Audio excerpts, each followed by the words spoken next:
उत्तराखंड के एक दूरस्थ गांव में जंगल और पहाड़ों की गोद में एक झील थी। उस झील को चकवा झील कहते थे। गांव वालों का मानना था कि इस झील में एक चकवा रहता है। चकवा कोई पक्षी नहीं, बल्कि एक ऐसी आत्मा है जो लोगों की आवाज और रूप की नकल करती है। वह जंगल में राह भटके लोगों को अपनी ओर बुलाता है, और जब कोई उसकी आवाज पर भरोसा करके उसके पास जाता है तो वह उसे झील की गहराई में खींच लेता है। वैभव और अवनी दिल्ली से इस गांव में घूमने आए थे। दोनों शादी के बाद पहली लंबी छुट्टी मना रहे थे। वैभव फोटोग्राफर था और अवनी ट्रैवल ब्लॉगर। उन्होंने गांव के एक छोटे से होमस्टे में रुकने का फैसला किया। होमस्टे चलाने वाले दंपति हरीश और गीता बहुत ही मिलनसार थे। पहले दिन की शाम को हरीश ने चाय के साथ कुछ सलाह दी। यहाँ के जंगल बहुत सुंदर हैं, पर शाम ढलने से पहले वापस आ जाना। और एक बात याद रखना, जंगल में अगर कोई तुम्हें नाम से पुकारे तो मुड़कर न देखना, चाहे वह आवाज कितनी भी जानी पहचानी क्यों न लगे। अवनी ने मुस्कुराते हुए पूछा, क्यों, क्या यहां कोई भूत है? गीता का चेहरा गंभीर हो गया। भूत नहीं, चकवा है। वह आवाजों की नकल करता है। कई साल पहले एक युवक इस जंगल में खो गया था। उसका नाम दीपक था। लोगों ने उसे ढूंढा, पर वह कभी नहीं मिला। कहते हैं चकवा ने उसे झील में खींच लिया, और तब से वह दीपक की आवाज में लोगों को बुलाता है, खासकर उन लोगों को जो दिल्ली से आते हैं, क्योंकि दीपक भी दिल्ली से ही आया था। वैभव ने इसे एक स्थानीय किंवदंती समझा। ठीक है, हम ध्यान रखेंगे। अगले दिन सुबह वे दोनों जंगल की सैर पर निकले। रास्ता कठिन था, पर नजारे बेहद खूबसूरत थे। वैभव अपना कैमरा लेकर तस्वीरें खींचता रहा। अवनी वीडियो बना रही थी। दोपहर तक वे काफी अंदर जंगल में पहुंच चुके थे। तभी अवनी की नजर एक पुरानी टूटी हुई झोपड़ी पर पड़ी। देखो वैभव, वह देखो, कितनी पुरानी झोपड़ी है। चलो अंदर देखते हैं। वैभव ने मना किया, नहीं, यह ठीक नहीं होगा। कौन जाने अंदर क्या है। पर अवनी जिद्दी थी। वह झोपड़ी के पास जा पहुंची। दरवाजा टूटा हुआ था, अंदर अंधेरा था। उसने अपना फोन निकालकर टॉर्च जलाई और अंदर झांका। झोपड़ी के एक कोने में एक पुराना सा बिस्तर पड़ा था। उस पर एक कंबल बिछा हुआ था और दीवार पर कुछ तस्वीरें टंगी हुई थीं। अवनी ने ध्यान से देखा। तस्वीरें एक युवक की थीं। वह पहाड़ों पर खड़ा था, मुस्कुरा रहा था। नीचे एक नाम लिखा था, दीपक। अवनी की रूह कांप गई। क्या यह वही दीपक था जिसके बारे में हरीश ने बताया था? उसने तस्वीर उतारने के लिए हाथ बढ़ाया।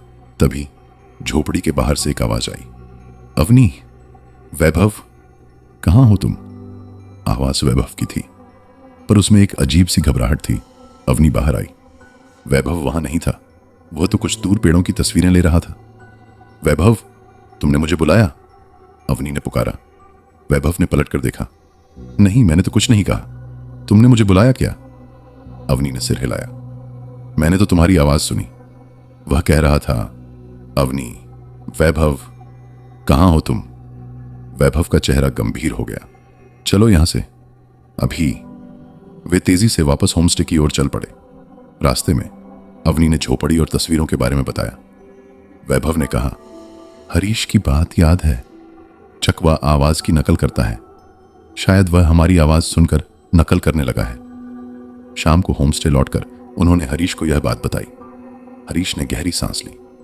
तुमने उस झोपड़ी में प्रवेश किया, यह अच्छा नहीं हुआ। चकवा अब तुम्हारी आवाज जान गया है और वह उसका इस्तेमाल करेगा। तुम्हें अब और सावधान रहना होगा। अवनी ने पूछा, यह चकवा आखिर है क्या? और दीपक का क्या हुआ? हरीश ने चाय के प्याले को घुमाते हुए कहा, यह कहानी बहुत पुरानी है। दीपक एक शोधकर्ता था। वह इस इलाके के पक्षियों पर शोध करने आया था। उसने चकवा पक्षी के बारे में सुना था जो आवाज की नकल करता है। पर यहां के लोगों का मानना था कि इस झील में एक आत्मा है जो चकवा पक्षी का रूप लेती है। दीपक ने इस पर विश्वास नहीं किया। उसने झील के पास अपना कैंप लगाया। रात में उसने अपनी ही आवाज सुनी, जैसे कोई उसे पुकार रहा हो। वह आवाज की ओर चला गया और फिर कभी वापस नहीं आया। और फिर? वैभव ने पूछा। कुछ दिन बाद उसका कैमरा झील के किनारे मिला। उसमें एक वीडियो था, आखिरी वीडियो। हरीश की आवाज धीमी हो गई। उस वीडियो में दीपक झील की ओर भागता हुआ दिख रहा है। वह चिल्ला रहा है, मैं आ रहा हूं, मैं आ रहा हूं, जैसे कोई उसे पुकार रहा हो। और फिर वह झील में कूद जाता है। पानी में बुलबुले उठते हैं और फिर सब शांत हो जाता है। अवनी का दिल जोर से धड़कने लगा, पर वह किसकी आवाज सुन रहा था? कहते हैं चकवा ने उसकी मां की आवाज की नकल की थी। दीपक की मां का देहांत हो चुका था और चकवा ने उसकी आवाज में उसे बुलाया। दीपक समझ नहीं पाया। वह भावनाओं में बह गया और अपनी जान गंवा बैठा।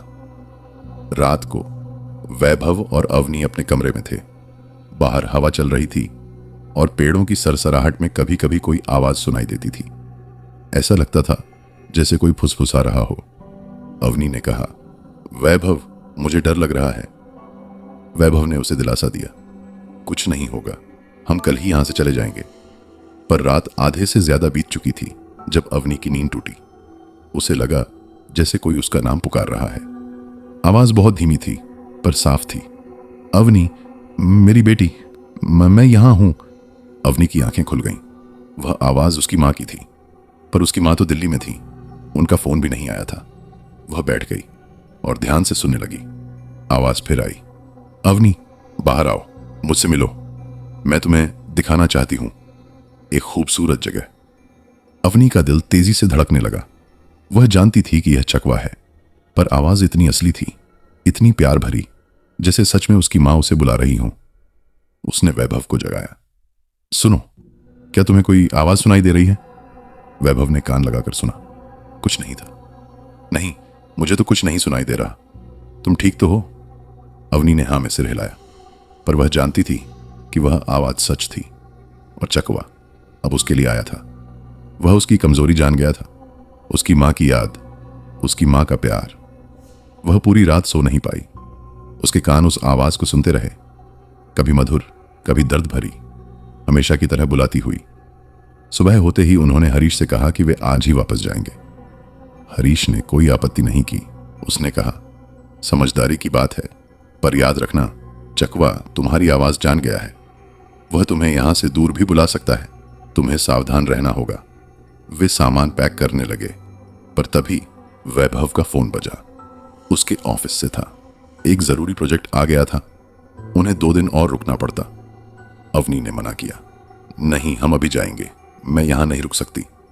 पर वैभव ने समझाया, 2 दिन ही तो हैं, हम होम स्टे से बाहर नहीं निकलेंगे, बस आराम करेंगे और फिर चले जाएंगे। अवनी मान गई, पर उसके मन में एक डर बैठ गया था। वह जानती थी कि चकवा अब भी खेल खत्म नहीं करेगा। वह उसे फिर बुलाएगा और अगली बार शायद आवाज और भी मनमोहक होगी और भी विश्वास दिलाने वाली। उस दिन शाम को जब वैभव लैपटॉप पर काम कर रहा था, अवनी बरामदे में बैठी थी, झील की ओर देख रही थी। पानी पर सूरज की किरणें पड़ रही थीं और तभी उसे फिर वही आवाज सुनाई दी, बेटा, मेरी प्यारी बेटा, मैं तुम्हें देखना चाहती हूं। इस बार आवाज में रुलाई थी। एक मां का दर्द था। अवनी का दिल भर आया। वह उठकर बरामदे की सीढ़ियों पर आ गई। आवाज झील की ओर से आ रही थी। वह नीचे उतरने ही वाली थी कि हरीश ने उसे रोक दिया। कहां जा रही हो? अवनी ने पलट कर देखा। मेरी मां, मैंने उनकी आवाज सुनी। वह झील के पास है? हरीश का चेहरा कड़क हो गया। तुम्हारी मां दिल्ली में है, यह चकवा है। वह तुम्हें झील में खींचना चाहता है, जैसे उसने दीपक को खींचा था। अवनी की आंखों में आंसू आ गए। पर आवाज इतनी असली है, इसीलिए तो यह इतना खतरनाक है, हरीश ने कहा। वह तुम्हारी सबसे गहरी भावना को पकड़ता है, तुम्हारी सबसे बड़ी कमजोरी को, और फिर उसी का इस्तेमाल करता है। हरीश ने अवनी को अंदर ले जाकर बैठाया और गीता ने उसके लिए चाय बनाई। पर अवनी का दिल झील की ओर था। वह आवाज अब भी उसके कानों में गूंज रही थी, उसकी मां की आवाज जो उसे बुला रही थी। रात को वैभव गहरी नींद में सो गया, पर अवनी की आंखों में नींद नहीं थी। वह बिस्तर पर लेटी हुई थी और खिड़की से बाहर झील को देख रही थी। चांद निकल आया था और चांदनी में झील चमक रही थी। तभी वह आवाज फिर आई, इस बार और करीब से, जैसे कोई खिड़की के बाहर खड़ा हो। अवनी, मैं यहां हूं, तुम्हारे पास हूं, बस दरवाजा खोल दो। अवनी ने देखा, खिड़की के शीशे पर एक परछाई दिखाई दी, एक औरत की परछाई, उसकी मां जैसी। वह उठ बैठी उसका हाथ दरवाजे की कुंडी की ओर बढ़ा, फिर रुक गया। उसे हरीश की बात याद आई। यह चकवा है। उसने आंखें बंद कर लीं और मन ही मन कहा, तुम मेरी मां नहीं हो, तुम चकवा हो, चले जाओ। पर आवाज नहीं गई, बल्कि और तेज हो गई। अब रोने की जगह गुस्से में थी। तुम मुझे नहीं पहचानती? मैं तेरी मां हूं, तू मेरी इकलौती बेटी है, मुझसे मिलने आ। अवनी ने तकिए को कानों पर दबा लिया, पर आवाज उसके दिमाग के अंदर आ रही थी, बाहर से नहीं। वह चिल्लाई, जाओ, चले जाओ। उसकी चिल्लाहट से वैभव की नींद खुल गई। उसने अवनी को कांपता हुआ देखा और उसे समझाने लगा, पर अवनी की हालत ठीक नहीं थी। वह बार बार कह रही थी, वह मुझे बुला रहा है, मेरी मां की आवाज में। हरीश और गीता भी आ गए।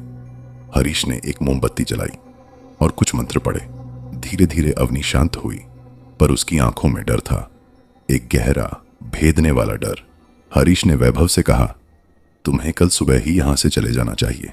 चकवा अब उसके दिमाग में घुस चुका है, और अगर वह एक बार उसकी बात मान लेगी तो फिर कोई उसे नहीं बचा पाएगा।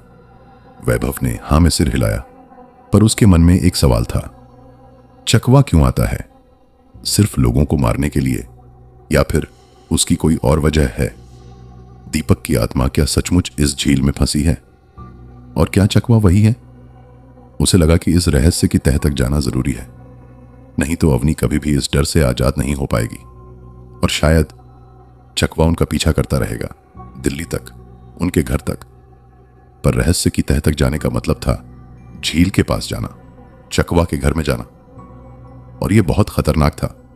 वैभव ने फैसला किया कि वह अगली सुबह हरीश से इसके बारे में और जानकारी लेगा। शायद कोई रास्ता हो, कोई तरीका हो चकवा को शांत करने का, या फिर दीपक की आत्मा को मुक्ति दिलाने का।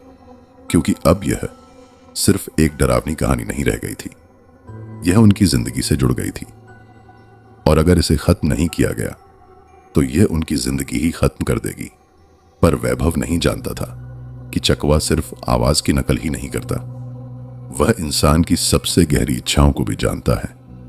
और वैभव की सबसे गहरी इच्छा थी अवनी को बचाने की, और चकवा इस इच्छा का इस्तेमाल करने वाला था अपने खेल को आगे बढ़ाने के लिए।